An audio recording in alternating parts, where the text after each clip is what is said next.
নাই। আমাদের বাসার ক্যাপসিকাম গাছে এতগুলা ক্যাপসিকাম ধরছে, একদম অনেকগুলা ধরছে। কিন্তু এই ক্যাপসিকাম গাছটা ছিল একটা বিচি, একটা এটা যেহেতু দেখছেন সবুজ ক্যাপসিকাম, এই সবুজ ক্যাপসিকাম ফ্রিজে রাখার পর এটা লাল হয়ে গেছিলো। এরপর মানে আমাদের বিশ্বাস ছিল না যে ফ্রিজের ক্যাপসিকাম হবে।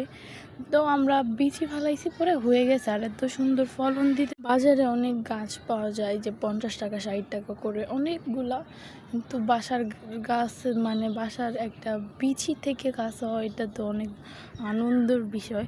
ক্যাপসিকামের মাটিটা যে একটু নরম আর বেশি একটা পানিও চায় না, যেটা দেখলাম। আর একটু পানি পাইলে না পচে যায়, দেখতেছেন অনেক জায়গা আবার পচে গেছে একটা দিয়ে, আবার ফুটাও করছে অনেকখানি। তো ক্যাপসিকাম অনেক অল্প পানি, মানে মোটামুটি রোদ আর পানির মধ্যে থাকলেই গাছ একদম